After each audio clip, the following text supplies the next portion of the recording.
Good morning guys, कैसे हो आप लोग।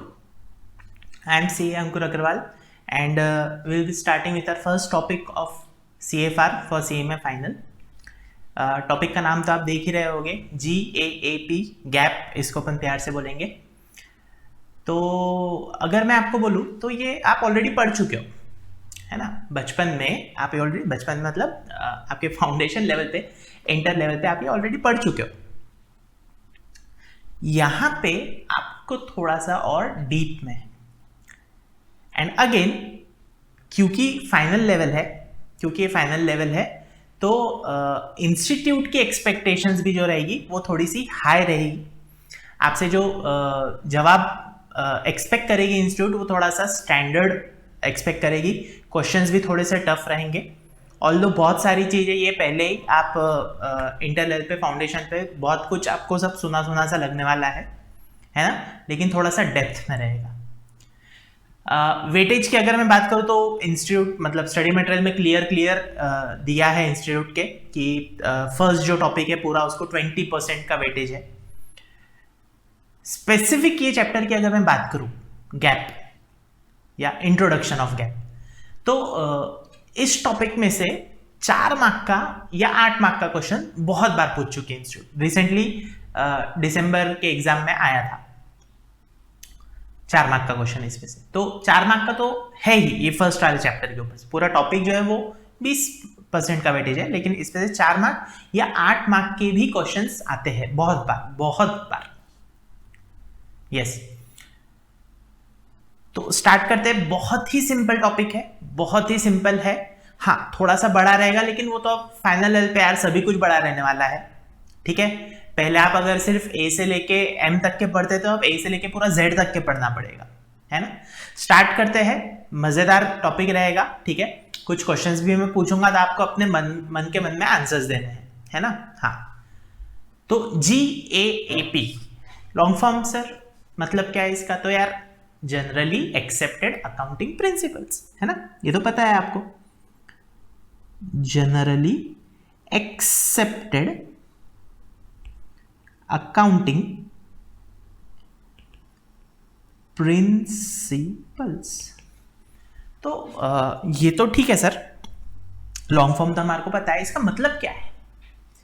तो यार मतलब GAAP गैप का मतलब समझने के पहले उसका जो एक इंपॉर्टेंट पार्ट है, सेकेंड हाफ, अकाउंटिंग प्रिंसिपल्स, उसको थोड़ा सा अपन स्टडी कर लेते हैं।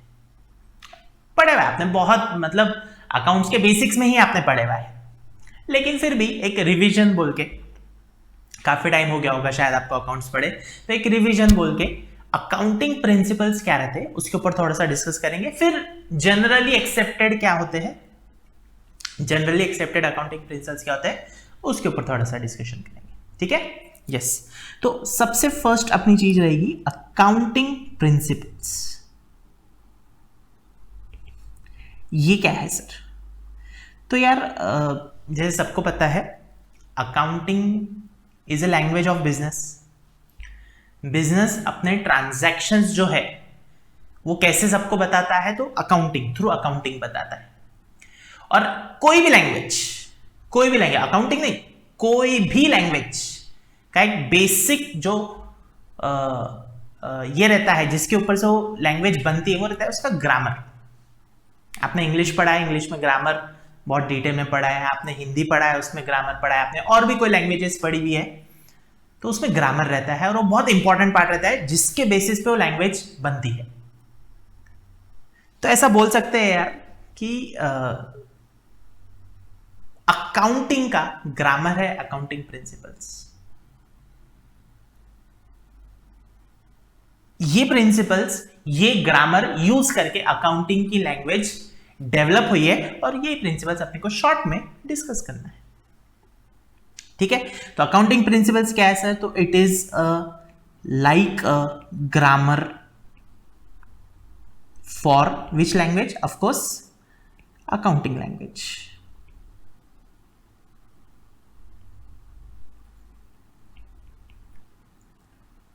ठीक है, अगेन गाइस एक चीज मैं आपको बता देता हूं,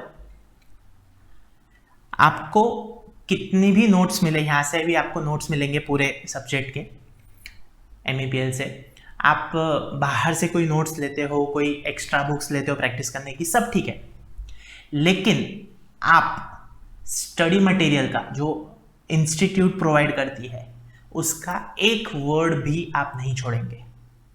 इतना याद रख लेना है आपको, एक वर्ड भी नहीं छोड़ना है आपको। इंस्टीट्यूट का स्टडी मटेरियल पूरा पूरा पूरा आप यहां से पढ़ेंगे।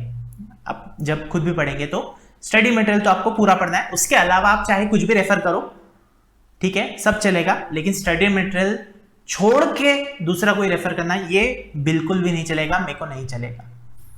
तो आपको स्टार्ट करना है स्टडी मटेरियल से ही, ठीक है। एक्स्ट्रा बुक्स रेफरेंस के लिए अपन बहुत सारी पढ़ सकते हैं, है ना। तो अगेन अपना ये चैप्टर भी जब खत्म होगा, गैप जब अपना खत्म होगा, तो मैं स्टडी मटेरियल भी एक बार ओपन करूंगा। स्टडी मटेरियल में से भी अपन पूरा वापस से 5 मिनट में 10 मिनट में रिवाइज भी कर लेंगे, ठीक है, वो जरूरी है, वो नहीं छोड़ना है ना। तो क्या है sir accounting principle? Accounting principles है अकाउंटिंग लैंग्वेज का ग्रामर, जिसके बेसिस पे अकाउंट्स बना है, अकाउंटिंग लैंग्वेज, अकाउंटिंग बनी है ना? और it mainly consist of 2 parts, 2 parts रहते हैं अकाउंटिंग प्रिंसिपल के। एक रहते हैं, अगेन दोनों सुने हुए हैं आपने, नया कुछ भी नहीं बता रहा हूं मैं आपको, दोनों आपने सुने हुए हैं। एक रहता है अकाउंटिंग कंसेप्ट्स, एक रहता है अकाउंटिंग कंसेप्ट्स और दूसरा रहता है अकाउंटिंग, पता है किसी को, कन्वेंशंस। नया वर्ड नहीं है आप लोगों के लिए, दोनों चीजें सुने हुई आपने, अकाउंटिंग कंसेप्ट्स भी, अकाउंटिंग कन्वेंशंस भी। तो accounting principles basically consist of these 2 things. अब सर ये कंसेप्ट्स क्या है और कन्वेंशंस क्या है? तो अकाउंटिंग कंसेप्ट्स तो यार जैसे आपने सुना भी होगा, बेसिक अकाउंटिंग अजम्पशंस, याद है क्या आपको? बेसिक अकाउंटिंग अजम्पशंस बोलो बोला। अगेन मैं नहीं सुन सकता आपको, लेकिन आपको बोलना है, ठीक है। तो basic accounting assumptions, GCA, going concern, consistency, accrual, सुना है ये कभी? यस।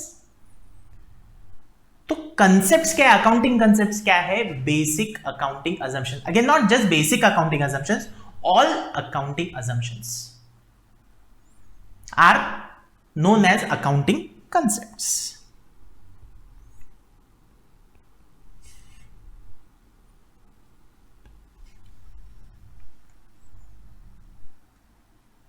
अकाउंटिंग कन्वेंशंस क्या है सर? अपन दोनों डिस्कस करेंगे। अकाउंटिंग कन्वेंशंस क्या है? अकाउंटिंग कन्वेंशंस है सर ट्रेडिशंस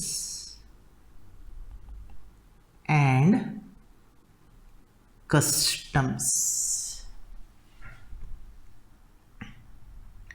वो ट्रेडिशंस, वो कस्टम्स जो सालों से, जब से अकाउंटिंग की लैंग्वेज डेवलप हुई है, जब से फ्रा लुका डी पैसियोली, सुना है क्या नाम, फादर ऑफ अकाउंट्स, जब से इन्होंने अकाउंटिंग डेवलप किया, अगेन उनका अकाउंटिंग जो डेवलप किया था और आज जो अपन यूज करते हैं उसमें कुछ भी सिमिलैरिटी नहीं है, वो बहुत अलग कंसेप्ट था, लेकिन बेस तो वही है ना।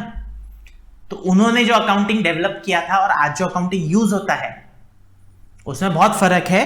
तो इतने सालों में 1400 कुछ, 1400 के आसपास, 1490s में बेसिक अकाउंटिंग डेवलप हुई थी। तो 1400 से लेके अभी 2000 चल रहा है, 2022। तो यहां पे इतने सालों में जो कस्टम्स और ट्रेडिशंस बने हैं, अगेन क्यों बने हैं sir? For improvement of language. Language develop होनी चाहिए, इसलिए जो ट्रेडिशंस बने हैं, एग्जांपल मैं दूंगा, सब पता है आपको, नया कुछ नहीं। तो इंप्रूव करने के लिए जो ट्रेडिशंस, कस्टम्स बने हैं, उसको बोला जाता है क्या? Accounting conventions. आपको लिख लेना है ये। अगेन रिकॉर्डेड क्लास है तो आप बिल्कुल वीडियो पॉज करके लिख सकते हो, है ना। मैं आपको टाइम नहीं दूंगा, टाइम वेस्ट नहीं करेंगे अपन उसके अंदर, है ना। तो अकाउंटिंग प्रिंसिपल्स ग्रामर है सर, उसके 2 पार्ट्स, अकाउंटिंग कंसेप्ट्स जो अकाउंटिंग अजम्पशंस है वो, और दूसरा रहता है अकाउंटिंग कन्वेंशंस जो कि कस्टम्स और ट्रेडिशंस। अब कंसेप्ट्स में क्या आ जाता है सर? तो अजम्पशंस तो है ही, लेकिन क्या एग्जांपल्स? सर ऑलरेडी आप बता चुके हो, यस। अकाउंटिंग कंसेप्ट के एग्जांपल्स, अब जैसे मैं आपको बोलूं गोइंग कंसर्न। गोइंग कंसर्न क्या है सर? तो गोइंग कंसर्न मतलब बिजनेस चलता जाएगा, है ना। अज्यूम कि यार business is for long term और उसके बेसिस पे ही अकाउंटिंग करो। गोइंग कंसर्न कंसिस्टेंसी हो गया, अक्रूवल हो गया है, अक्रूवल बेसिस ऑफ अकाउंटिंग सुना है आप लोगों ने? यस, जो कि मैंडेटरी है, हर कंपनी को मैंडेटरी है ये करना, अक्रूवल बेसिस ऑफ अकाउंटिंग। तो अकाउंटिंग कंसेप्ट्स, ठीक है। कंसिस्टेंसी, ठीक है, अक्रूवल, इसके अलावा और बहुत सारे कंसेप्ट है, जैसे money measurement concept, separate entity concept. Accounts आपने स्टार्ट किया होगा तो सबसे पहले आपने यही कंसेप्ट पढ़ा होगा, सेपरेट एंटिटी, बिजनेस और ओनर अलग अलग है, उसी के बेसिस पे तो रूल्स बने हैं अकाउंटिंग के। Owner and business are two different persons. मेरा ही बिजनेस है, मैं ही उसका ओनर हूं, लेकिन मैं और बिजनेस अलग अलग है, सेपरेट एंटिटी कंसेप्ट। ये सारे जो है accounting concepts and again accounting principles का पार्ट बन जाते हैं। आप अगर इसको और थोड़ा सा डीप में सोचोगे तो आप सोचो सेपरेट एंटिटी कंसेप्ट, कैपिटल, आप बैलेंस शीट में कैपिटल लिखते हो, इक्विटी लिखते हो, लाइबिलिटी साइड लिखते हो, खुद का पैसा बिजनेस में लगाया हुआ वो लाइबिलिटी है क्या बिजनेस के लिए? सोचो भला, बिल्कुल भी नहीं सर। फिर भी लिखते हो ना लाइबिलिटी साइड, आता है ना। क्यों आता है? तो because of separate entity concept. मान लिया जाता है कि अकाउंटिंग इसके लिए हो रही, बिजनेस के लिए हो रही, और ओनर जो है वो अलग इंसान है, दोनों सेम नहीं है, तभी तो कैपिटल लाइबिलिटी साइड लिखा जाता है। मतलब एक छोटा सा कंसेप्ट, उसके बेसिस पे बैलेंस शीट, मतलब वो कहां पे यूज होता है आप सोच सकते हो। ऐसे ही हर एक कंसेप्ट, जितने भी कंसेप्ट अकाउंटिंग में है, उनका हर जगह पे, बहुत सारी जगह पे यूज होता है। आगे क्यों? क्योंकि अकाउंटिंग लैंग्वेज अच्छे से डेवलप रहनी चाहिए, है ना। यस। अच्छा, कस्टम्स, ट्रेडिशंस, या मैं बात करूं तो अकाउंटिंग कन्वेंशंस की, इसका कोई एग्जाम्पल सर? अगेन गाइस, आपको पता है, बताओ जल्दी से, इसका कोई एग्जाम्पल?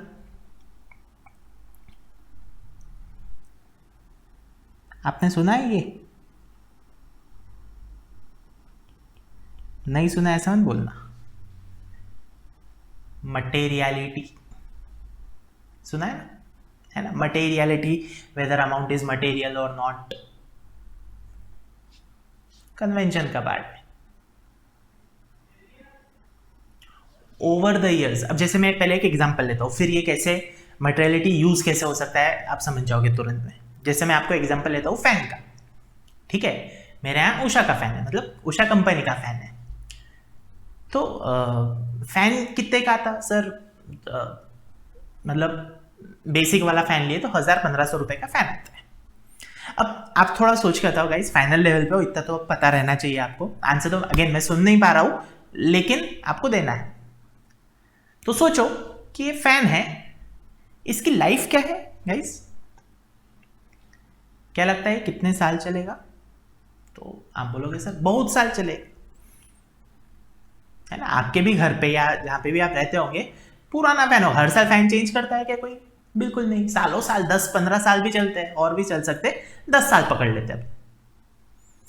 तो यार 1500 रुपए का फैन लाओगे, इसका बेनिफिट 10 साल तक मिलेगा आपको, मतलब क्या ये फिक्स एसेट हुई? आपने इसको एक्सपेंडिचर बुक करना चाहिए या एसेट में ट्रीट करके इसके ऊपर डेप्रिसिएशन लगाना चाहिए? तो आपका सिंपल सा आंसर रहेगा सर ऑफकोर्स डेप्रिसिएशन लगाना चाहिए। एसेट ट्रीट करो और डेप्रिसिएशन लगाओ, हर साल स्ट्रेट लाइन मेथड के हिसाब से 150 150 150 150 150। राइट आंसर, मैं आपसे एग्री करता हूं।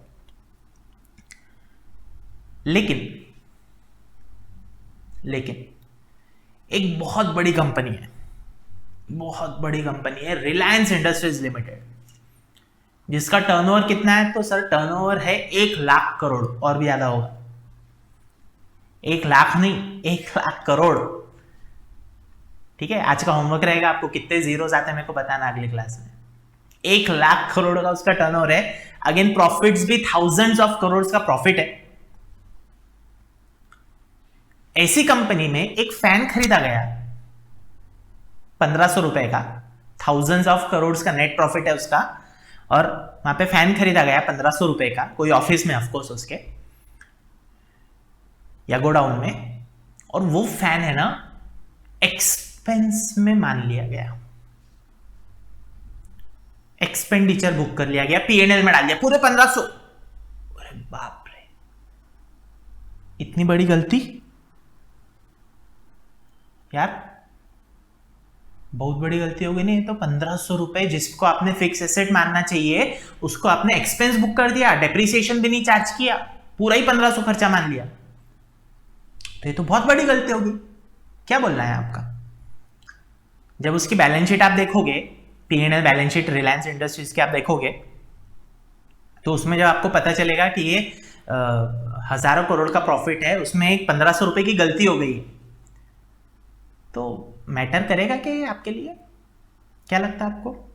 नहीं, गलती तो है, गलती तो है।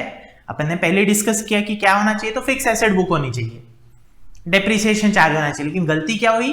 तो एक्सपेंडिचर मान लिया सर।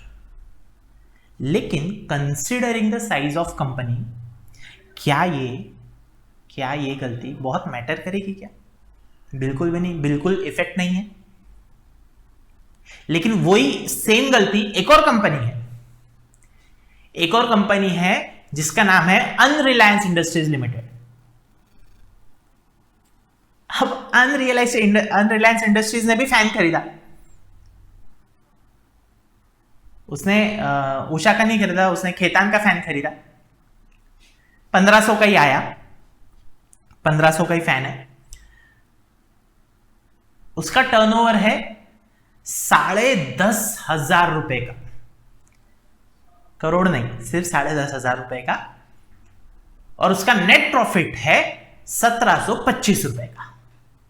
बस करोड़ वरोड़ लाख वाख कुछ नहीं, ठीक है, 1725 का प्रॉफिट है।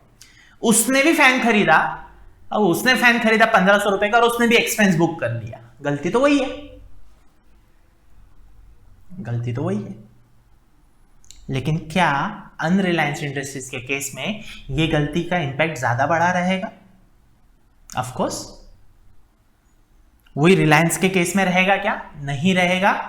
गलती तो वही है सर, लेकिन ड्यू टू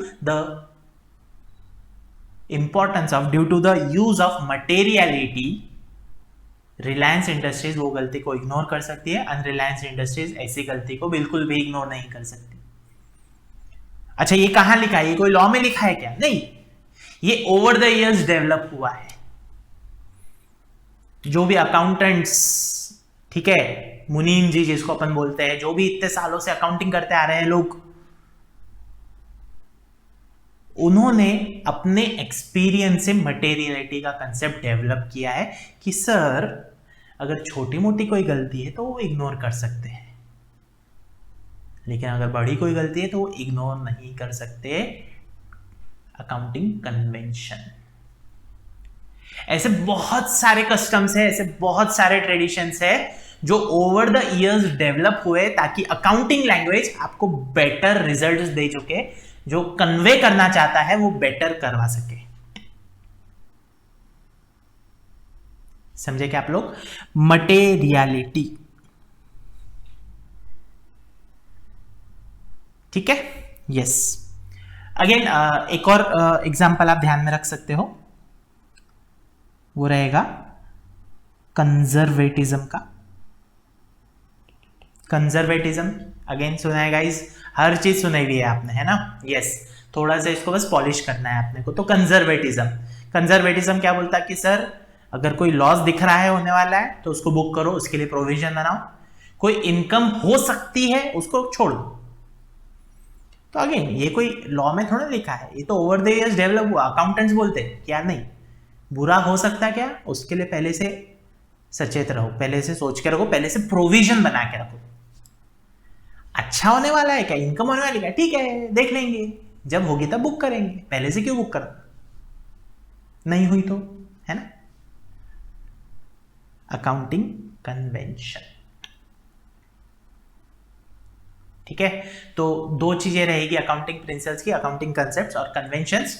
अगेन बहुत बार मैं आपको बता देता हूं चीज, ये बहुत बार अकाउंटिंग कंसेप्ट्स और अकाउंटिंग कन्वेंशंस इंटरचेंजेबली यूज होती है।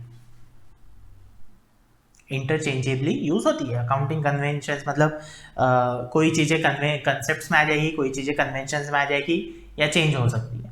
ठीक है, बेसिक डिफरेंस है, इतना याद रखना, बेसिक डिफरेंस है दोनों में कि अकाउंटिंग कंसेप्ट्स जो है, अकाउंटिंग कंसेप्ट जो है वो जब बुक्स ऑफ अकाउंट्स लिखी जाती है, जब एक्चुअल में बुक कीपिंग हो रही है, अकाउंटिंग हो रही है, तब यूज होता है,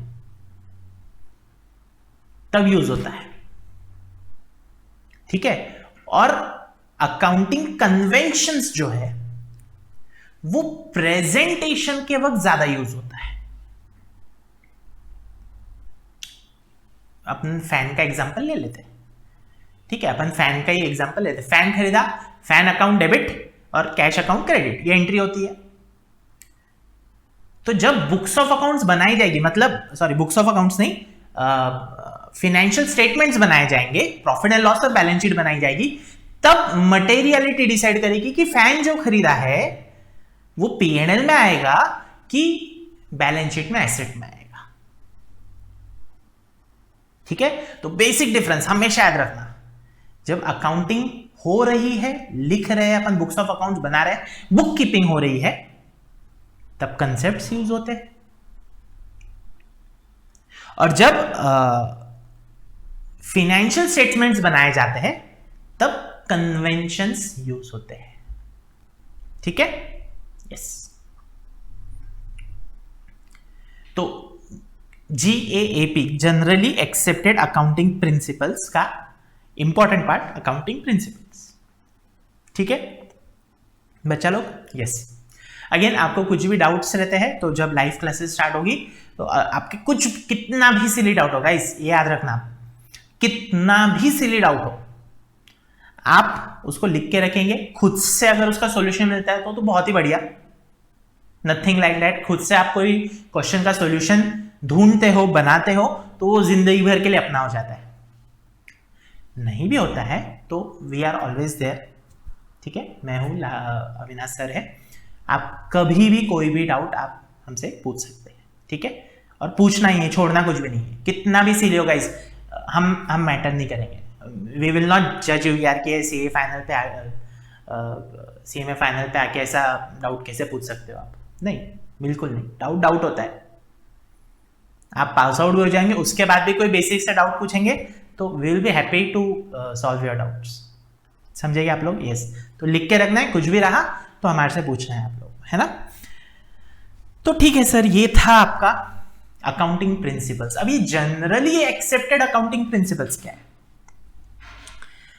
तो यार जैसे कि मैंने बात की, अब जैसे प्रिंसिपल्स का पार्ट है कन्वेंशंस, ट्रेडिशंस, कस्टम्स। तो यार ये जो ट्रेडिशंस है, कस्टम्स है, ये है ना बहुत क्या बोलते हैं, तो बहुत सारे फैक्टर्स पे डिपेंड करती है, कंट्री टू कंट्री। ठीक है, अब जैसे इंडिया एक कंट्री है और यूएसए एक कंट्री है, बहुत डिफरेंट है अपने आपस से। तो नॉर्मली कस्टम्स और ट्रेडिशंस भी अलग है, तो अकाउंटिंग में भी कस्टम्स और ट्रेडिशंस जो यूज हो रहे हैं वो भी अलग होते होंगे। तो जनरली एक्सेप्टेड अकाउंटिंग प्रिंसिपल्स क्या है कि विद इन अ रीजन, जैसे मैं इंडिया की बात करूं तो इंडिया में जो प्रिंसिपल्स फॉलो होते हैं that will become part of Indian gap, Indian generally accepted accounting principles. वही यूएस में जो accounting customs, traditions, concepts follow होते होंगे that will become part of US gap. एक पर्टिकुलर रीजन में, एक पर्टिकुलर एरिया में, या कंट्री बोल सकते हैं अपन, एक पर्टिकुलर कंट्री में जो भी कंसेप्ट्स और ट्रेडिशंस, कस्टम्स फॉलो हो रही है वो बन जाता है उस कंट्री के, उस रीजन के गैप का पार्ट।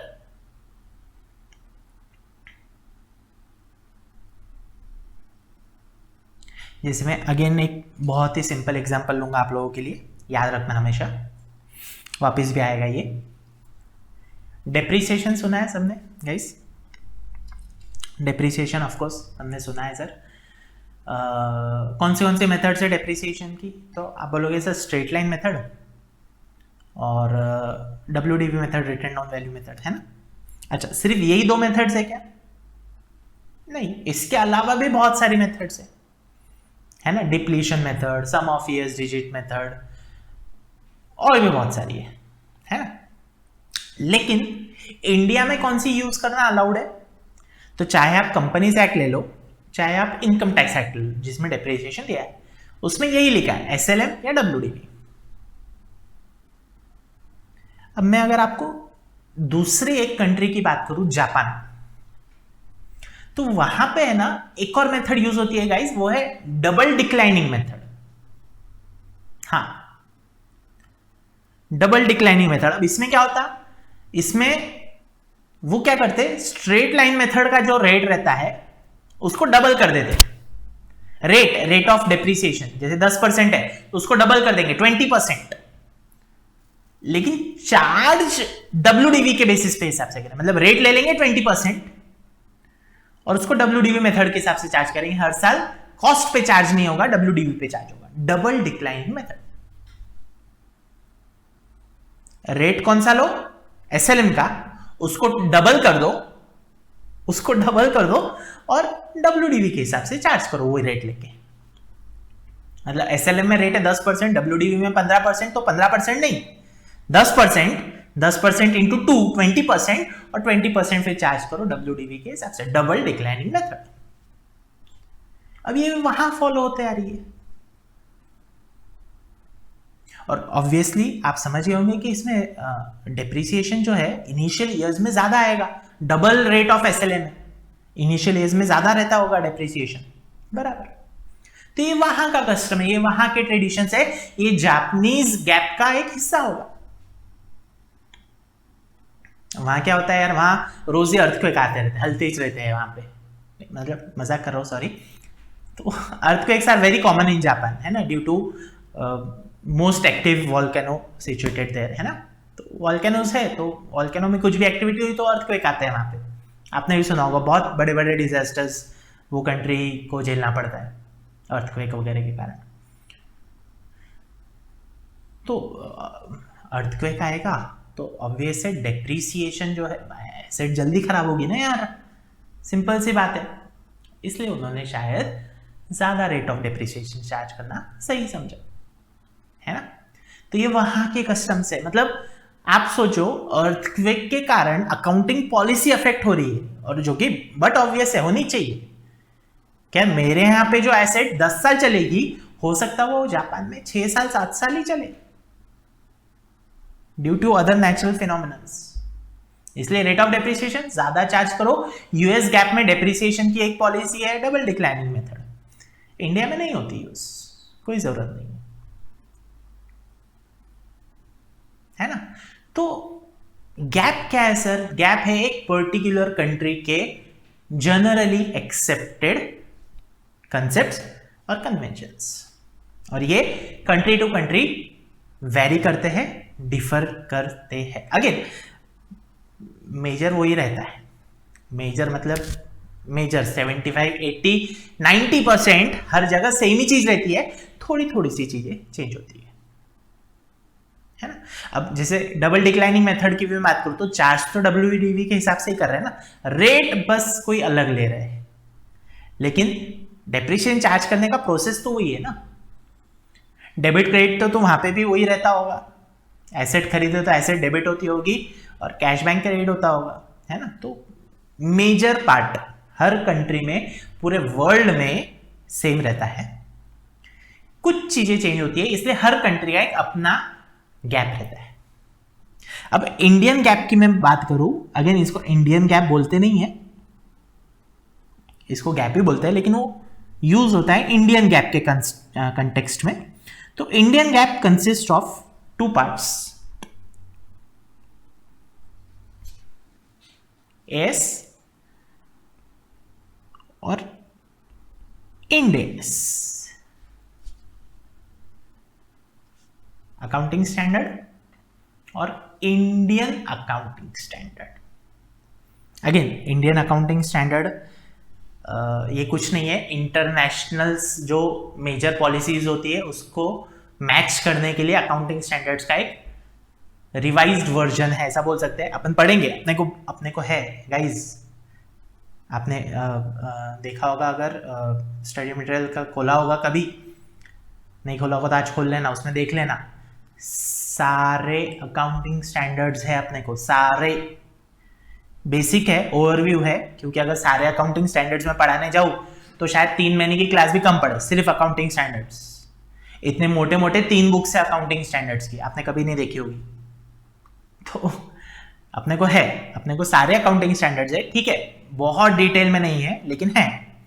प्लस अपने को Indian accounting standard, end S जिसको बोलते हैं, वो भी है, वो भी अपन पढ़ेंगे और अच्छे से पढ़ेंगे, ठीक है। तो जब इंड एस आएगा, एएस जब आएगा, तब वो क्या रहता है मैं आपको पूरा एक्सप्लेन करूंगा। लेकिन ओवरव्यू के लिए इंडियन गैप के कंटेक्स्ट में 2 चीजें आती है, अकाउंटिंग स्टैंडर्ड्स और Indian accounting standards, Ind AS, which are more refined version of accounting standards linked with international policies, ऐसा अपन शॉर्ट में बोल सकते हैं उसको, ठीक है। तो ऐसा है गाइस, गैप, इंडियन गैप है ना, यस। अगेन आप वीडियो पॉज करके ये सब नोट्स बनाना है तो बना सकते हो, लेकिन आप स्टडी मटेरियल में आपको सब मिल जाएगा, है ना, यस। अगेन ये जो रहते हैं, सिर्फ इतना ही नहीं, दीज आर सप्लीमेंटेड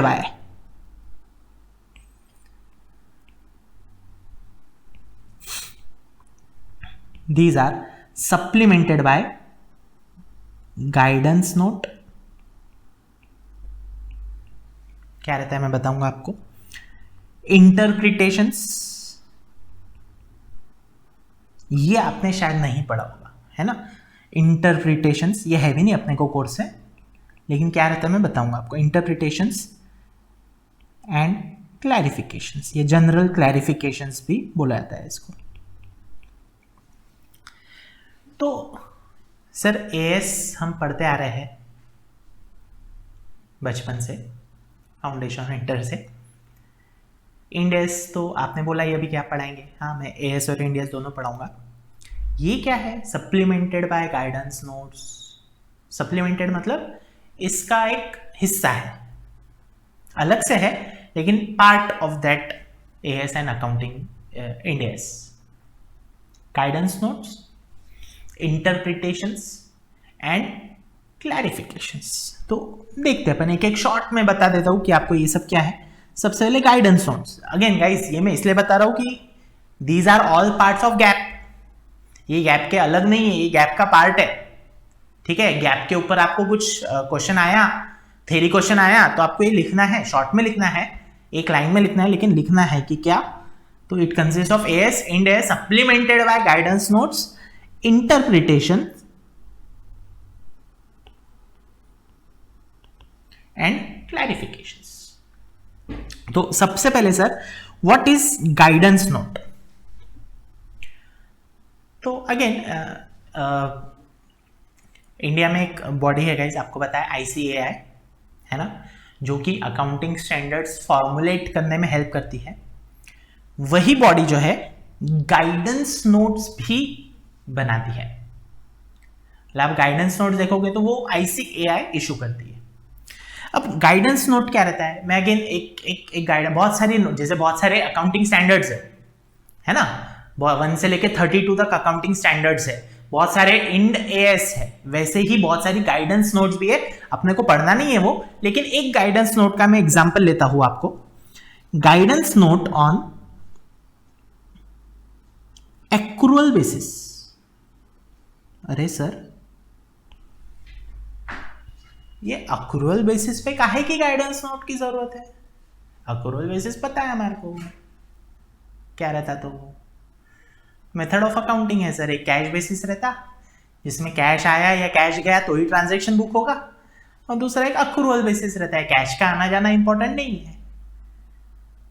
अगर एक्सपेंस बुक हो गया, एक्सपेंस आपने सर्विस ले ली है या गुड्स ले लिए है, तो एक्सपेंस बुक करो या एसेट बुक करो। आपने सर्विस दे दी है या गुड्स बेच दी है तो इनकम बुक करो, या same applies to liability also. ये पता है हमारे को अक्रूवल, इसके ऊपर गाइडेंस नोट नहीं। सिर्फ इतना नहीं है गाइस, ये जो गाइडेंस नोट है ना, ये क्या बताती है, guidance note on accrual basis आप पढ़ोगे अगर, मतलब थोड़ा रिसर्च करोगे अगर कभी, तो कि अगर आप cash basis of accounting follow कर रहे हो और आप शिफ्ट करना चाहते हो काय में, अक्रूवल बेसिस में, तब क्या करना। आपको कैश बेसिस पता है, आपको अक्रूवल बेसिस पता है, ठीक है। अकाउंटिंग स्टैंडर्ड 1 आप बचपन में पढ़ चुके हो, डिस्क्लोजर ऑफ अकाउंटिंग पॉलिसीज, उसमें वो बोलता है क्या कि अक्रूवल बेसिस, अगेन ऊपर भी अपन ने पढ़ा, बेसिक अजम्पशन जीसीए का basic part accrual basis. Again हर कंपनी को कंपलसरी है, लेकिन इंडिविजुअल्स प्रोप्राइटर्स अगर मैं बात करूं तो उनको तो कंपलसरी नहीं है ना यार, उनके लिए तो कोई लॉ ही नहीं है। इंडिविजुअल्स को रेगुलेट करने वाला कौन सा लॉ है? तो इंडिविजुअल्स कैश बेसिस भी कर सकते और अक्रूवल बेसिस भी कर सकते। अब कोई चाय की टपरी वाला है, उसका बोलेंगे अक्रूवल बेसिस पे अकाउंटिंग का, तो कर पाएगा क्या? नहीं, तो कैश बेसिस करता है। लेकिन उसका बिजनेस बड़ा हो गया, उसका बिजनेस बहुत बड़ा हो गया और उसको शिफ्ट करना है कैश बेसिस से अक्रूवल बेसिस पे, तब क्या करना? एक साल के फाइनेंशियल्स बने हुए कैश बेसिस पे, लेकिन अगले साल के बनने वाले अक्रूवल बेसिस, तब क्या करना? तो क्या करना? गाइडेंस नोट आप पढ़ोगे, 50 पेज की है, 50 पेज की, बहुत बड़ी है, अभी पढ़ने की जरूरत नहीं है। आपकी कभी इच्छा है तो guidance note on accrual basis आप पढ़ना, उसमें लिखा है कि when you are shifting to cash basis to shifting from cash basis to accrual basis, तब क्या करा जाता है वो आपको बता देगा। आपको खुद से लग रहा है कि ऐसा करना चाहिए तो ठीक है, नहीं समझ में आ रहा तो you can refer this guidance notes and you can use them for converting your books of accounts from cash basis to accrual basis. 50 page की, ज्यादा बड़ी नहीं है, पढ़ सकते हो आप आराम से। तो again this is guidance note on AS1, क्योंकि AS1 में लिखा है कि accrual basis of accrual basis आपको यूज करना पड़ता है अकाउंटिंग के लिए। अगेन AS आपको अप्लीकेबल है तो, नहीं है तो फिर कोई बात नहीं। AS अप्लीकेबल है तो अक्रूवल यूज करो, लेकिन पहले नहीं थे। किसको अप्लीकेबल है नहीं है ये आएगा, है ना, ये अगले लेक्चर में मिलेगा आपको, मैं बताऊंगा। तो पहले मेरे को AS अप्लीकेबल नहीं है तो मैं कैश बेसिस फॉलो कर रहा था, फिर AS अप्लीकेबल हो गया, मेरा बिजनेस बड़ा हो गया तो मेरे को अक्रूवल बेसिस फॉलो करना है, चेंज करना है, तो ये गाइडेंस नोट पढ़ लो, आपको पूरी हेल्प कर लेगा। तो गाइडेंस नोट ऐसी इंटरप्रिटेशंस भी है गाइस, क्लैरिफिकेशंस भी है और इंटरप्रिटेशंस भी है, ठीक है।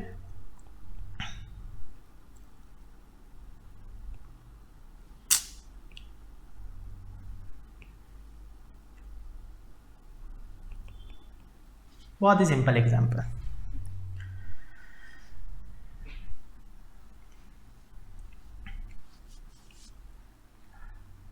आपने again AS2 valuation of inventories पढ़ा होगा, सुना होगा, नहीं पढ़ा होगा, छोड़ दिया होगा अगर ऑप्शनल में, तो ठीक है, अपन पढ़ने वाले हैं। लेकिन AS2 accounting valuation of inventories है अपने को, और एक AS10 भी है, accounting for fix assets, property plant and machinery, ऐसा है वो, तो अकाउंटिंग फॉर फिक्स एसेट्स। अब वैल्यूएशन ऑफ इन्वेंटरीज में इन्वेंटरी जो स्टॉक रहता है, रॉ मटेरियल हो गया, WIP हो गया, फिनिश गुड्स का स्टॉक हो गया, जो अपन बेचने के लिए रखा हुआ है या यूज करने के लिए रखे हुआ है, उसका वैल्यूएशन करते, जबकि अकाउंटिंग फॉर फिक्स एसेट्स में अपन फिक्स एसेट्स का करते हैं। अब एक क्वेरी अराइज हुई किसी को तो भी कि सर मशीनरी तो ठीक है वो फिक्स एसेट में आएगा, लेकिन मशीनरी का स्पेयर्स जो रहता है, स्पेयर्स रहते ना, पाने, पेचकस और जो भी नट बोल्ट्स, ये कहां पे क्लासिफाई होंगे? ये कहां क्लासिफाई होंगे? ये वैल्यूएशन ऑफ इन्वेंट्री AS2 में आएगा स्पेयर्स का ट्रीटमेंट, या फिक्स एसेट है उसके अंदर आएगा? तो कुछ नहीं, interpretation. Again institute of chartered accountant ICAI ने एक इंटरप्रिटेशन रिलीज किया, interpretation of spares, machinery spares, interpretation accounting for machinery spares. तो इंटरप्रिटेशन ऐसा है कि यार अगर स्पेयर्स, अगेन ये आपको इसके ऊपर क्वेश्चंस नहीं आएंगे गाइस, इसमें एक एग्जांपल दे रहा था कि पता रहे कि ऐसा होता है। फाइनल लेवल पे, पहले के लेवल्स पे आपको इसकी जरूरत नहीं थी, अभी एग्जाम पॉइंट ऑफ व्यू जरूरत नहीं है, नॉलेज पॉइंट ऑफ व्यू तो पता रहना चाहिए ना यार। तो अगेन ICAI ने ये इंटरप्रिटेशन निकाला, रिलीज किया इसके ऊपर कि यार अगर कोई स्पेयर्स एक एसेट से आप रिलेट कर सकते हो कि एक पर्टिकुलर मशीनरी है, उसी का ये स्पेयर है, जैसे कंप्यूटर हो गया, मैं ऑल अदर मशीनरीज क्या नहीं करता, मैं नॉर्मल एक एसेट की अपनी बात करता हूं, कंप्यूटर हो गया। तो आपने क्या किया, एक रैम लेके रखी हुई है, आपको कभी लगा कि रैम बढ़ाने की जरूरत है या खराब होती है बार बार मेरी रैम कुछ प्रॉब्लम के कारण, तो आपने एक रैम अलग से लेके रखे हुए 8 GB की रैम, तो स्पेयर हो गया। तो can that RAM be identified with a particular computer? Of course, RAM computer में लगी और कहीं नहीं लग सकती। देन वो रैम का ट्रीटमेंट जो है AS10 फिक्स एसेट के हिसाब से होगा, उसको कैपिटलाइज किया जाएगा। भले वो स्पेयर पार्ट है, वो यूज नहीं हो रहा है, लेकिन वो कैपिटलाइज किया जाएगा, उसके ऊपर डेप्रिसिएशन होगा। बिना यूज करे भी तो डेप्रिशिएट होती है ना एसेट। बहुत डिटेल इंटरप्रिटेशन है, मैं शॉर्ट में बता रहा हूं आपको। लेकिन अगर ऐसे कोई मशीनरी के स्पेयर्स है जो पर्टिकुलर एसेट से आप रिलेट नहीं कर सकते, उसको आप एक्सपेंस बुक कर देंगे और उसको आप इन्वेंट्रीज के अंडर में क्लासिफाई करेंगे, जब तक है स्टॉक में आएगा, नहीं है खत्म हो जाएगा, कंज्यूम हो जाएगा। तो इंटरप्रिटेशन, मशीनरी स्पेयर, ठीक है। किसी को कोई क्वेरी आई होगी, कोई अकाउंटेंट को, तो उसने पूछताछ चालू की होगी ये रिस्क का क्या करना, नहीं किया होगा तो ऊपर तक गया होगा वो, मतलब इंस्टीट्यूट तक गया होगा, इंस्टीट्यूट ने क्लैरिफाई कर दिया, इंटरप्रिटेशन इशू कर दिया उसके ऊपर कि यार ऐसा ऐसा है। गाइडेंस नोट भी उसी लिए होता है ना। किसी को क्वेरी आई होगी कि कैसे अक्रूवल में कैसे आना, तो गाइडेंस नोट बना दे उसको पूरा डिटेल में। इंटरप्रिटेशन इस तरह डिटेल में नहीं रहते, है ना। और तीसरा जो सबसे कम रहता है वो रहता है, अगेन इंटरप्रिटेशन में आपको एग्जांपल के लिए लिख सकता हूं, मशीनरी स्पेयर्स, ठीक है। वेदर AS2 और AS10, तो it will depend whether it is particularly relatable to a machinery or asset. AS10 not relatable, cannot be identified. AS2, ठीक है। तो इसके ऊपर बने हुए हैं accounting standards, accounting standard interpretations. और तीसरा मैं आपको क्या बता रहा था, क्लैरिफिकेशन। ये सबसे सिंपल है। बेसिकली इसमें क्या आ जाता है कि यार कौन सा AS किसको अप्लीकेबल होगा, कौन सा AS का कौन सा पार्ट। जैसे मैं AS3 की बात करूं, accounting standard 3, cash flow statement, आपने पढ़े हुआ है, आपने बनाया है, आपने देखा है। तो AS3 का कुछ पार्ट जो है वो कुछ कंपनीज को अप्लीकेबल नहीं होता। ये कैसे बताया गया, AS में लिखा है तो बहुत ही बढ़िया, AS में नहीं लिखा है तो क्लैरिफिकेशन इशू कर दिया जाता है कि this 10% part of AS3 will not be applicable to small companies, rest 90% will be applicable. तो ये क्लैरिफिकेशन के थ्रू इशू किया जाता है। या कौन सा AS विड्रॉ हो गया, ठीक है, जैसे AS6 डेप्रिसिएशन, ये विड्रॉ हो चुका है, पता है आपको। AS6 नहीं पढ़ने वाले अपन, ये दूसरे AS में मर्ज हो चुके हैं अलग अलग। तो ये क्लैरिफिकेशंस के थ्रू इशू किया जाता है, बताया जाता है। तो again this all becomes part of what, this all becomes part of your Indian gap. और गैप, सिर्फ गैप, अपन सिर्फ गैप बोलेंगे, अपन इंडियन है ना ऑलरेडी, तो अपन इंडियन गैप नहीं बोलेंगे, अपन सिर्फ गैप बोलेंगे। ठीक है, तो चलो, यस। तो ये है आपका गैप, और अगेन इसी को ही थोड़ा सा और डिस्कस करते हैं अपन। चलो आगे चलते हैं।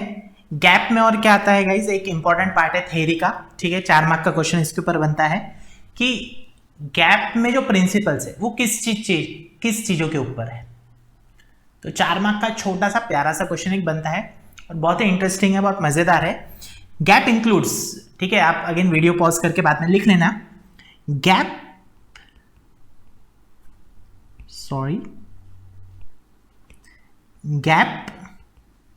इंक्लूड्स प्रिंसिपल जो अपन ऊपर पढ़ रहे हैं ऑफकोर्स, ऑन किन किन चीजों के ऊपर, एक्चुअल प्रिंसिपल्स की बात नहीं हो रही है, जो एक्चुअल प्रिंसिपल्स है वो किन चीजों के ऊपर डिपेंड है, किन चीजों के ऊपर बने हैं। तो सबसे पहला है रिकॉग्निशन। मैं लूंगा एग्जांपल लूंगा तो आपको क्लियर हो जाएगा, बहुत simple. Gap includes principles on मतलब क्या सर, तो प्रिंसिपल्स की बात नहीं हो रही यार, वो तो अपन पढ़ चुके हैं, है ना, वो पढ़ चुके हैं। और अगेन अकाउंटिंग स्टैंडर्ड अपन पढ़ेंगे, AS1 पढ़ेंगे, तो उसमें प्रिंसिपल्स और आ जाएंगे वापस से, तो वो तो ठीक है, वो पता है आपको। वो प्रिंसिपल जो है वो किसके ऊपर बने हुए हैं, तो सबसे पहली चीज जिसके ऊपर maximum guys maximum accounting principles बने हैं वो है रिकॉग्निशन। मतलब सर, मतलब वेदर कोई भी एक आइटम रहता है, अकाउंटिंग आइटम रहता है, उसको एसेट मानना है, एक्सपेंस मानना है, लाइबिलिटी मानना है या इनकम मानना है। मैक्सिमम अकाउंटिंग स्टैंडर्ड्स, और हर अकाउंटिंग स्टैंडर्ड का एक maximum portion, major portion recognition को ही लेके बनाया गया है। कब कौन से आइटम को कैसे रिकॉग्नाइज करना, एसेट, लाइबिलिटी, इनकम, एक्सपेंस, कब रिकॉग्नाइज करना, कब गाइस, और कैसे।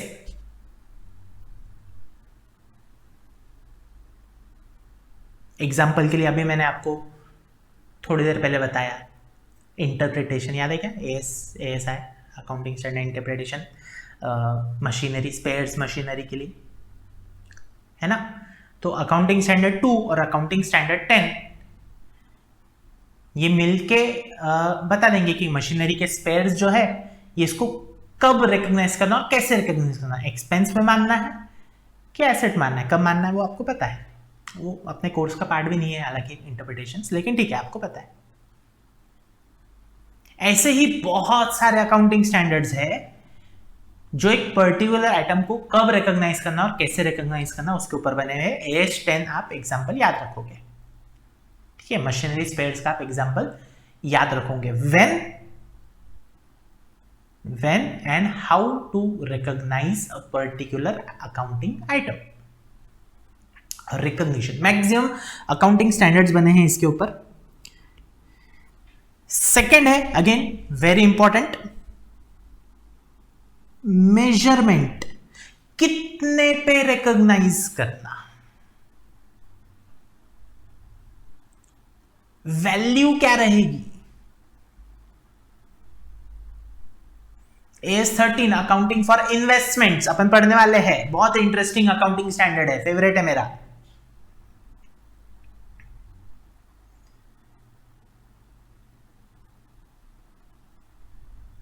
रिकॉग्निशन के लिए वो बोलता है कि कब इन्वेस्टमेंट को करंट इन्वेस्टमेंट मानना या नॉन करंट मानना। तो रिकॉग्निशन भी है उसका, मैंने जैसे कि मैं बताया ऑलमोस्ट हर अकाउंटिंग स्टैंडर्ड में रिकॉग्निशन तो मेजर पार्ट है ही, लेकिन AS13 करंट मानना कि नॉन करंट मानना वो तो बताता ही है। क्या वैल्यू पे रिकॉर्ड करना, उसको मेजर कैसे करना, मेजर करना मतलब उसकी अमाउंट क्या रहेगी वो भी बताता है। वैल्यू, एक पर्टिकुलर आइटम का वैल्यू। AS13 बताता है कि कौन सी कॉस्ट उसके अंदर, जैसे आपने कोई शेयर खरीदा ₹10 का आपने शेयर खरीदा, लेकिन आप उसके ऊपर ब्रोकरेज भी पे करते हो, तो अकाउंटिंग स्टैंडर्ड 13 बोलता है कि ₹10 का शेयर आपके बुक्स में 10 पे नहीं रिकॉर्ड होगा, क्योंकि ₹10 पे आपने 10 पैसे की या 20 पैसे की ब्रोकरेज भी दी है, कमीशन भी दी है, एसटीटी सिक्योरिटी ट्रांजैक्शन टैक्स और बहुत सारे जो गांव भर के टैक्सेस रहते हैं वो भी दिए हुए हैं। तो फॉर एग्जांपल 50 पैसे का ये सब है, तो आपके बुक्स में वो शेयर जो है वो 10 पे रिकॉर्ड नहीं होगा, ₹10.5 पे रिकॉर्ड होगा। How to value the investment? Cost of the investment plus expenses incurred for acquiring that investment will be added to the cost. मैं नहीं बोल रहा हूं, अकाउंटिंग स्टैंडर्ड 13 बोलता है how to value that investment, how to measure that investment, accounting standard 13 आपको बताएगा। Current मानना कि नॉन करंट मानना, अकाउंटिंग स्टैंडर्ड 13 आपको बताएगा। रिकॉग्नाइज कैसे करना वो भी बताएगा, मेजरमेंट कैसे करना वो भी बताएगा,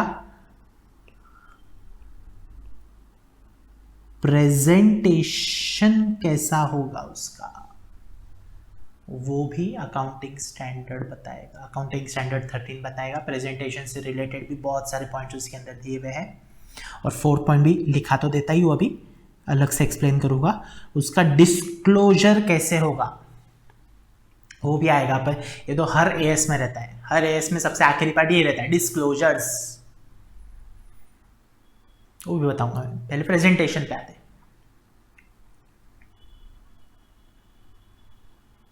again accounting standard 3 AS3 cash flow statement.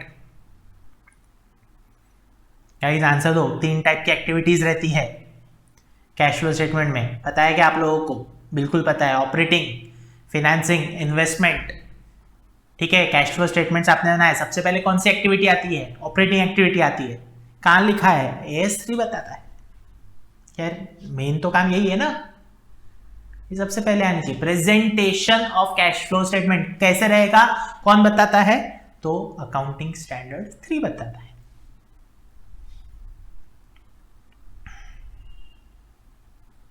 AS3, ठीक है, प्रेजेंटेशन। और 4th है डिस्क्लोजर। ये 4 पार्ट्स है जिसके ऊपर जिसके ऊपर बहुत सारे प्रिंसिपल्स मतलब गैप बने हुए हैं। डिस्क्लोजर्स गाइस, डिस्क्लोजर का मैं आपको अगेन प्रेजेंटेशन का एक एग्जांपल लिख लेता हूं। AS3 presentation, all activities classified under operating, investment and financing।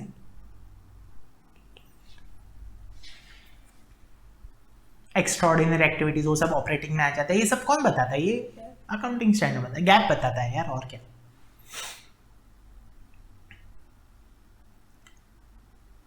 Disclosure, अब डिस्क्लोजर के ऊपर भी अकाउंटिंग स्टैंडर्ड है गाइस, आपको मतलब ज्यादा दूर नहीं जाना है। सबसे पहला अकाउंटिंग स्टैंडर्ड नाम ही वही है, डिस्क्लोजर ऑफ अकाउंटिंग पॉलिसी। यार मेरे को बताओ, आपने बैलेंस शीट बनाई, P&L बनाया, उसमें डेप्रिसिएशन आपने चार्ज किया। अब 2 मेथड्स यूज हो सकते हैं ना यार, SLM WD की दोनों हो सकती ना। तो सिर्फ बैलेंस शीट देख के, 1 साल की बैलेंस शीट, P&L देख के कोई बता सकता है क्या कि कौन सी मेथड यूज हुई होगी? कोई बता सकता है कि SLM यूज हुई है, WD भी यूज हुई है? नहीं, नॉट पॉसिबल। कैलकुलेशन थोड़ा रहेगा उसके अंदर, उसमें तो डेप्रिसिएशन का अमाउंट रहता और एसेट की WD भी रहती, कैसे बताएंगे? नहीं।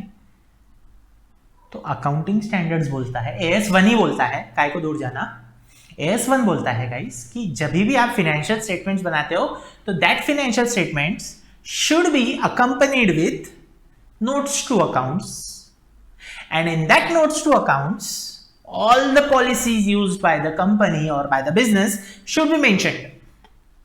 मतलब बैलेंस शीट बनाओ, P&L बनाओ, लेकिन उसके साथ में नोट्स का भी एक पेज ऐड करो और उसमें लिखो कि डेप्रिसिएशन कौन सी मेथड से चार्ज हुआ है, SLM से कि WDV से। उसमें लिखो इन्वेंट्री का वैल्यूएशन कॉस्ट पे हुआ है कि एनआरवी पे, नेट रियलाइजेबल वैल्यू पे हुआ है, लिखो उसके अंदर। दोनों पे अलाउड है क्योंकि एस2 में पढ़ेंगे अपन।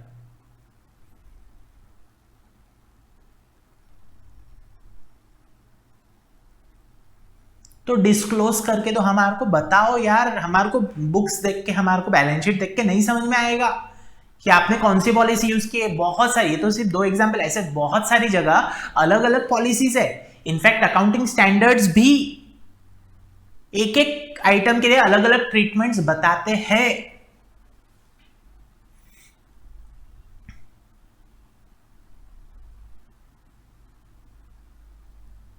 तो अब अलग अलग ट्रीटमेंट बताते हैं, तो जो जो बना रहा है उसको पता है, लेकिन जो अकाउंटिंग स्टेटमेंट्स पढ़ रहा है उसको नहीं पता ना यार। तो डिस्क्लोज करो, ठीक है, डिस्क्लोज करो कि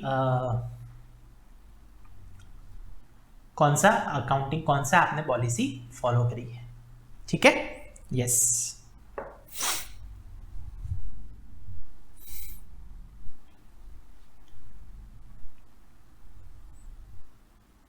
ठीक है क्या। तो डिस्क्लोज ऑल द पॉलिसीज, इसके ऊपर भी गैप बने हुआ है, अकाउंटिंग स्टैंडर्ड बने हुआ है। और सिर्फ यही नहीं यार, AS1 का को और भी बहुत सारे, AS12 ले लेते अपन, AS12 लेते हैं, गवर्नमेंट ग्रांट अपन ले लेते हैं। तो गवर्नमेंट ग्रांट अगेन बहुत सारे टाइप्स की रहती है, कैपिटल ग्रांट रहती है, रेवेन्यू ग्रांट रहती है। कौन सी बैलेंस शीट में जाएगी, कौन सी P&L में जाएगी, कौन सी बैलेंस शीट में प्रेजेंट होगी, गाइस ध्यान से सुनना, कौन सी बैलेंस शीट में प्रेजेंट होगी, कौन सी P&L में प्रेजेंट होगी, ये AS12 ने बताया, मतलब प्रेजेंटेशन से रिलेटेड है।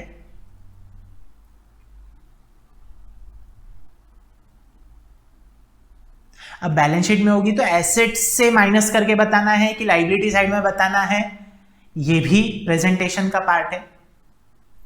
और डिस्क्लोजर में अलग से बताना पड़ेगा, बहुत बार होता है इस पास फार्मर प्रोड्यूसर कंपनीज है, उनके ऑडिट्स है मेरे पास, तो उनको बहुत सारे ट्रैक्टर्स, बड़े बड़े ट्रैक्टर्स जो है 10-10, 15-15 लाख के ट्रैक्टर्स गवर्नमेंट से पूरे सब्सिडाइज होते हैं, पूरे सब्सिडाइज होते हैं। अब मेरे को बताओ 10 लाख का ट्रैक्टर है और पूरे 10 लाख रुपए, पूरे 10 लाख रुपए गवर्नमेंट से आ रहे हैं,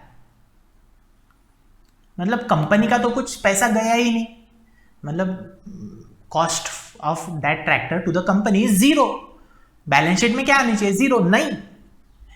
AS12 बोलता है कि यार उसको एक नॉमिनल वैल्यू 1 रुपए या 10 रुपए, 1 रुपए या 10 रुपए पे उसको बताओ, वो दिखते रहना चाहिए, वो डिस्क्लोज होते रहना चाहिए। नोट्स टू अकाउंट्स में बताओ कि यार हमारे बुक्स में ट्रैक्टर 1 रुपए का इसलिए दिख रहा क्योंकि वो 10 लाख में हमने खरीदा था और 10 लाख गवर्नमेंट से मिल गए हमारे को, लेकिन वो दिखाओ, पढ़ने वाले को पता रहना चाहिए कि कंपनी के पास में ट्रैक्टर है, फार्मर प्रोड्यूसर कंपनी है, फार्मिंग से रिलेटेड है, तो कंपनी का इसमें ट्रैक्टर है।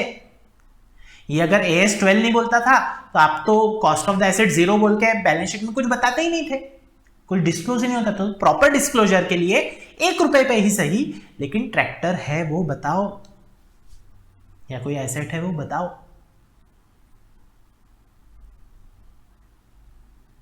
और लॉजिकल है ना यार, पता रहना चाहिए, जिसकी कंपनी उसको तो पता है, लेकिन गवर्नमेंट को थोड़ा पता, या उस कंपनी में और कोई पैसा लगाना चाहता है उसको थोड़ा पता किसके पास ट्रैक्टर है या नहीं, वो दिखेगा बैलेंस शीट में 1 रुपए। अरे 1 रुपए का कैसे ट्रैक्टर है, ऐसा कौन सा ट्रैक्टर है यार, खिलौने वाला ट्रैक्टर है क्या, नहीं। अरे नोट्स तो पढ़ तू, नोट्स में लिखा है ना कि 10 लाख का ट्रैक्टर खरीदा, लेकिन क्योंकि गवर्नमेंट से सब्सिडी मिली हुई है इसलिए वो 1 रुपए में है, तो प्रॉपर ट्रैक्टर है यार, अच्छे पावर वाला ट्रैक्टर है, कहीं पे भी लेके जाओ। समझे क्या आप। तो जितने भी अकाउंटिंग स्टैंडर्ड्स है, जितने भी इंडियन अकाउंटिंग स्टैंडर्ड्स है, या जितने भी गैप है, वो ये 4 प्रॉब्लम्स को, ये 4 चीजों के ऊपर बने हुए हैं, ठीक है। कि यार उनको रिकॉग्नाइज कब करना, कैसे करना, उनको मेजर कहां करना, सॉरी मेजर कितने पे करना, वैल्यू क्या रहेगी उसकी, उनका प्रेजेंटेशन कहां रहेगा, बैलेंस शीट में आएगा, P&L में आएगा, नोट्स में आएगा, कहां पे आएगा, और डिस्क्लोजर्स, कि अगर कोई डिस्क्लोजर्स नहीं है तो वो मतलब कोई चीज पढ़ के नहीं समझ में आ रही है तो वो प्रॉपरली डिस्क्लोज करो। ये मैंडेटरी है गाइस, AS में पढ़ेंगे अपन, मैंडेटरी है। It is a part of financial. आप फाइनेंशियल स्टेटमेंट सिर्फ बैलेंस शीट P&L मत समझो। Notes to accounts is a part of financial statements. पता है क्या आपको कि कौन सी पॉलिसीज यूज की है बैलेंस शीट बनाते हो, ये बताना जरूरी है, अदरवाइज वो बैलेंस शीट कुछ काम की नहीं है।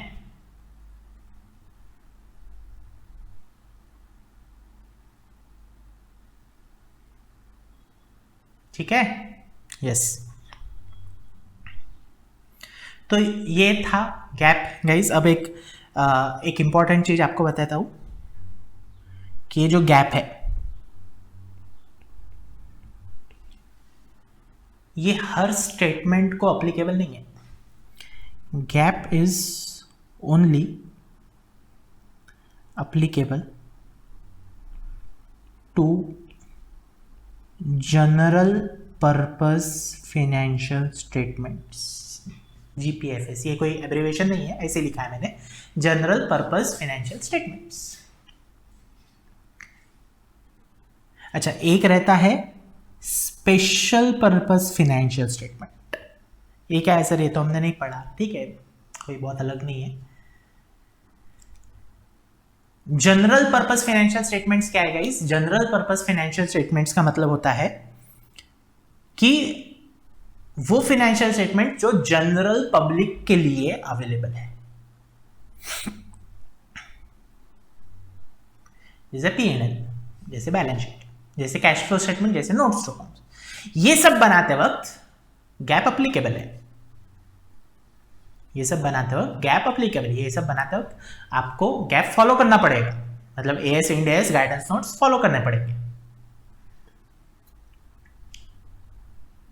लेकिन स्पेशल पर्पस फाइनेंशियल स्टेटमेंट्स बनाते वक्त ये फॉलो करने की जरूरत नहीं है। मैं एक सिंपल सा एग्जांपल लूंगा। मैं जब बैंक में जाता हूं लोन के लिए, जिंदगी भर के लिए याद रहेगा आपको, what is general purpose financial statements and what is special purpose. मैं जब बैंक में आता हूं तो बैंक लोन लेने के लिए, तो बैंक मेरे से P&L बैलेंस शीट तो मांगती है, बैंक मेरे से मांगती है मेरा स्टॉक स्टेटमेंट। मतलब सर, मतलब बैंक मांगती है कि यार मेरे पास में एज ऑन पर्टिकुलर डेट, कोई भी डेट, कितना स्टॉक था। सर वो तो बैलेंस शीट में भी दिख जाता है बराबर, लेकिन कौन से आइटम्स थे? एक ही टाइप का स्टॉक नहीं होगा ना मेरे पास, 15 स्टॉक में अलग अलग 15 आइटम्स में डील करता हूं, हर आइटम का कितना स्टॉक था ये थोड़ा बैलेंस शीट में दिखता है। Stock statement special purpose financial statement का पार्ट है। ये स्पेसिफिक कोई पर्सन ने इसको बुलाया, बनवाया है, ये सबके लिए अवेलेबल नहीं है, बैंक के लिए अवेलेबल है, सिर्फ बैंक को ही दे रहे, तो इसके लिए कोई गैप नहीं है, इसके लिए कोई स्टैंडर्ड नहीं बना है, कोई इंटरप्रिटेशन नहीं है, कुछ नहीं, क्योंकि पर्टिकुलर उस पर्सन के लिए बनाया, उसने जैसा मांगा वैसा अपन देना पड़ेगा। उसने मांगा कि स्टॉक आया कितना, गया कितना, वो भी दो देना पड़ेगा। उसने क्वांटिटी भी डिटेल्स मांगी, कितने केजी, कितने लीटर स्टॉक आया गया, वो भी दो, वो भी देना पड़ेगा। तो उसके हिसाब से है ना यार, इसके लिए उसको गैप अप्लीकेबल करने की जरूरत ही नहीं है। लेकिन P&L बैलेंस शीट उसके हिसाब से है क्या? नहीं, P&L तो वो भी देखेगा, गवर्नमेंट भी देखेगी, पब्लिक भी देखेगी, टैक्स वाले भी देखेंगे, सब लोग देखेंगे, उसको गैप अप्लीकेबल है, बैलेंस शीट को गैप अप्लीकेबल है।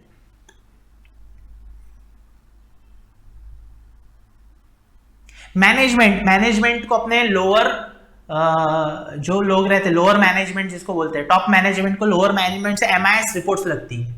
MIS सुना है आपने, मैनेजमेंट इंफॉर्मेशन सिस्टम रिपोर्ट्स लगती है कि आज पूरे इंडिया में चार जोन है, नॉर्थ साउथ ईस्ट वेस्ट। तो साउथ में कितना सेल हुआ, नॉर्थ में कितना सेल हुआ, ईस्ट में कितना, वेस्ट में कितना, नॉर्थ ईस्ट में कितना सेल हुआ, कितने डेटर्स हैं वहां पे, कब से पैसा नहीं आया है, कितने दिन में पैसा आ रहा है, ये बहुत सारी चीजें लगती है, बहुत सारी चीजें लगती है।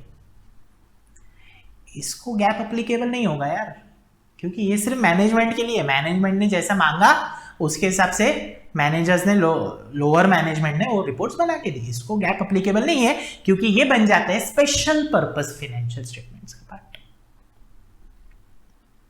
समझे क्या आप लोग? तो ये याद रखना, जनरल पर्पस फाइनेंशियल स्टेटमेंट्स को ही गैप अप्लीकेबल है, ठीक है। यस,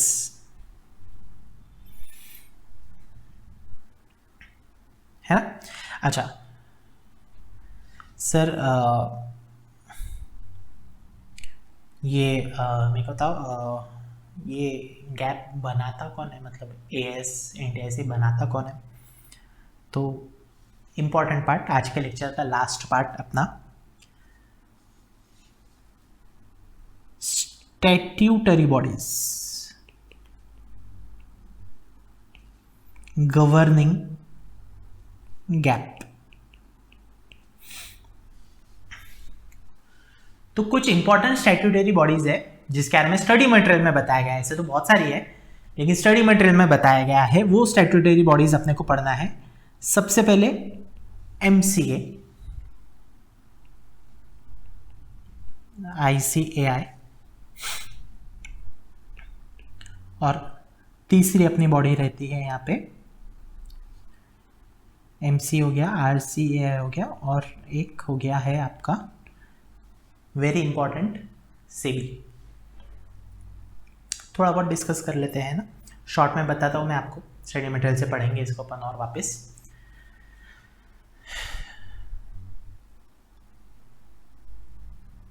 एमसीए, सबसे पहले एमसीए लेते हैं, ministry of corporate affairs. Guys company affairs नहीं है, हाँ, मिनिस्ट्री ऑफ कॉर्पोरेट अफेयर्स है, क्योंकि सिर्फ कंपनीज नहीं, एलएलपीज भी आ जाती है इसके अंदर, बहुत सारी चीजें आ जाते हैं।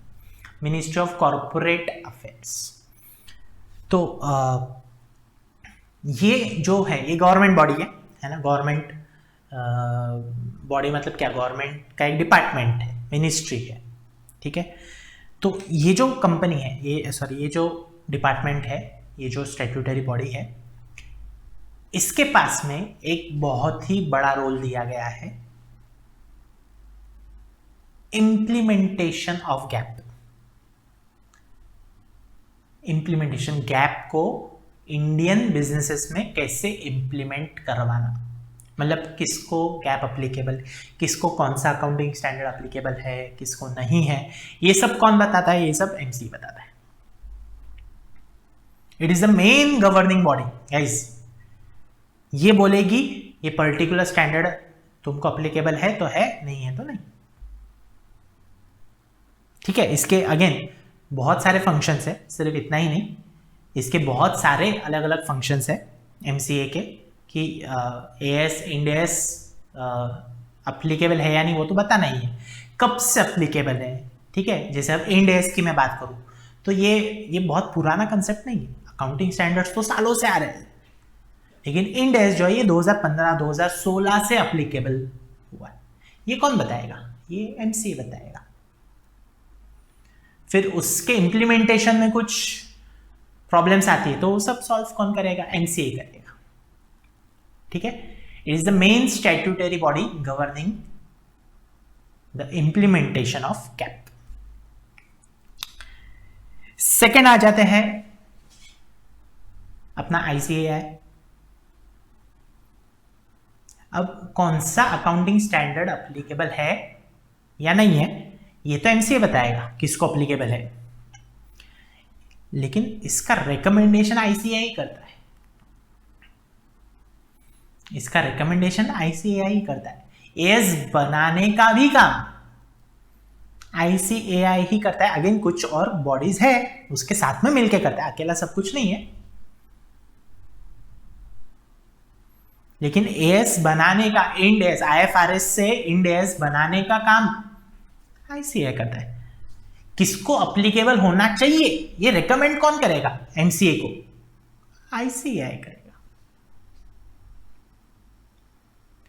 तो ऐसा बोल सकते हैं कि इंप्लीमेंटेशन करवाना एमसीए का काम है, लेकिन किसको इंप्लीमेंट होना चाहिए, किसको नहीं होना चाहिए, एएस कैसे बनाना, गाइडेंस नोट कैसे बनाना, इंटरप्रिटेशंस कैसे बनाना, ये काम जो है ये आईसीएआई करता है,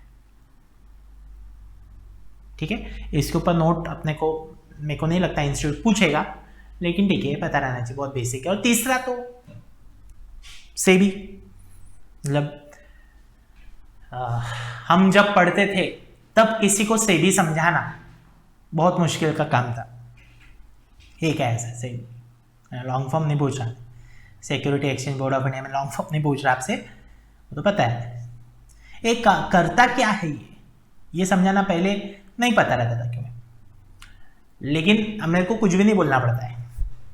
बहुत सिंपल एक वर्ड बता देता हूं मैं कि यार आप लोगों ने स्कैम सीरीज तो देखी होगी, स्कैम 1992 देखा होगा, अभी नया भी आने वाला है उसका तेलगी के ऊपर, तो ठीक है वो बाद में बात करेंगे अपन। स्कैम देखिए सबने, है ना? नहीं है तो अगेन आज का दूसरा होमवर्क वही रहेगा, स्कैम देख के आना, नहीं तो से भी नहीं समझेगा आपको, ठीक है? तो बस खत्म, से भी खत्म हो गया, और कुछ बताने की जरूरत नहीं है। 1992 से पहले, या स्पेसिफिकली बोलूं तो मई 1992 के पहले, ये शायद 88 में बना था सेबी, एक इंडिविजुअल बॉडी बना था, एक गवर्निंग बॉडी तो था ही, लेकिन ये एक वॉच डॉग टाइप था, सिर्फ ध्यान रखता था सिक्योरिटी मार्केट में क्या हो रहा है, कोई गड़बड़ तो नहीं कर रहा है, सिर्फ ध्यान रखता था, कुछ काम का नहीं, मतलब लिटरली इस केस में कुछ भी पावर्स नहीं थी। हर्षद मेहता का स्कैम हुआ, उसके बाद सेबी को बहुत सारी मतलब लिटरली बहुत सारी पावर्स दी गई, इसको एक statutory body, independent corporate body बनाई गई है मई 1992 हर्षद मेहता स्कैम के बाद, और इसमें इसको गांव भरे की पावर्स देके रखी हुई कि यार पूरा सिक्योरिटी मार्केट, पूरा कैपिटल मार्केट आप रेगुलेट करोगे।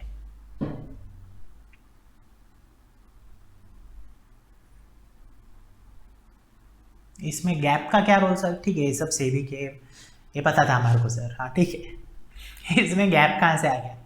अरे भाई capital market security market regulate करेंगे तो लिस्टेड कंपनीज आ जाती है ना यहाँ सेबी के स्कोप के अंदर, तो लिस्टेड कंपनीज को गैप अप्लीकेबल है या नहीं है, या कौन सा अप्लीकेबल है, ये सेबी बताता है।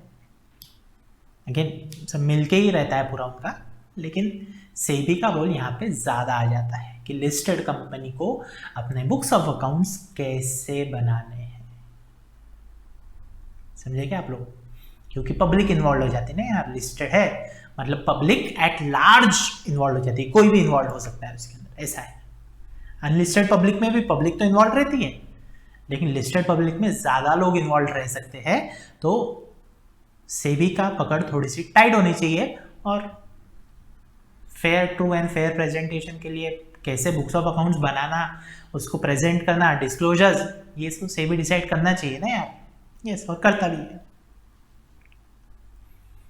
Apart from regulating the market, it also regulates the implementation of GAAP for listed companies.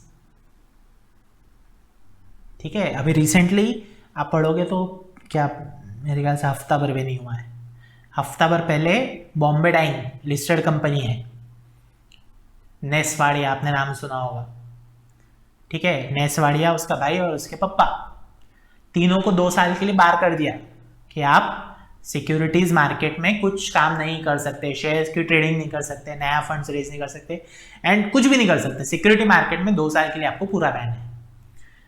वो लोग अपील करने वाले हैं, वो ठीक है, वो सब दूसरी बात है, लेकिन सेबी ने बैन कर दिया, तो ये तो काम है ही उसका, लेकिन रिलेटेड टू गैप उसका इंप्लीमेंटेशन भी सेबी देखता है, again with respect to listed company, सबके लिए नहीं देखेगा ना ऑफ कोर्स। तो ये भी एक इंपॉर्टेंट प्लेयर बन जाता है गवर्निंग द गैप।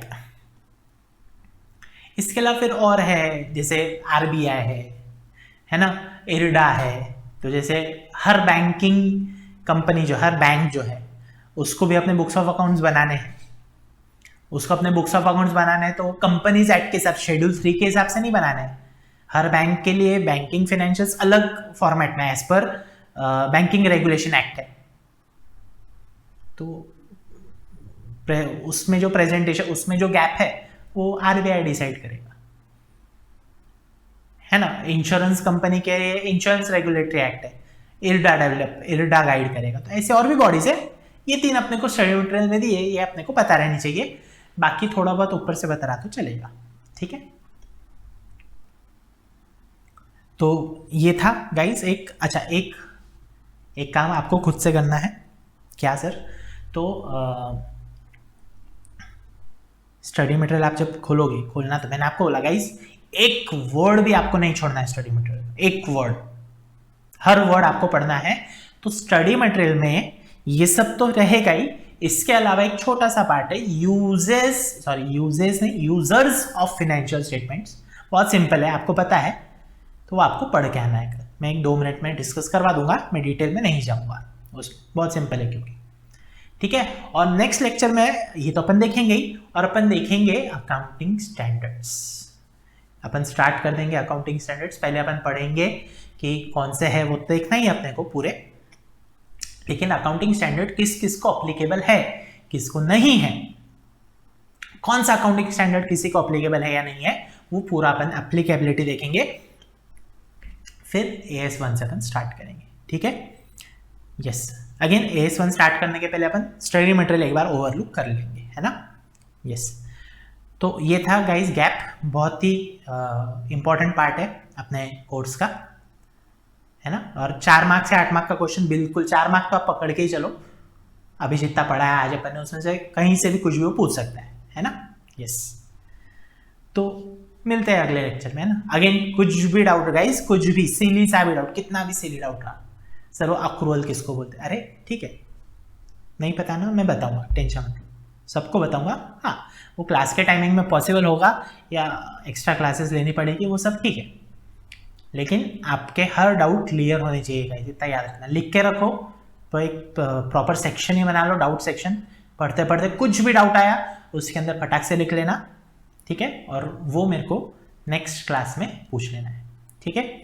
चलो आज के लिए इतना ही guys, thank you all of you.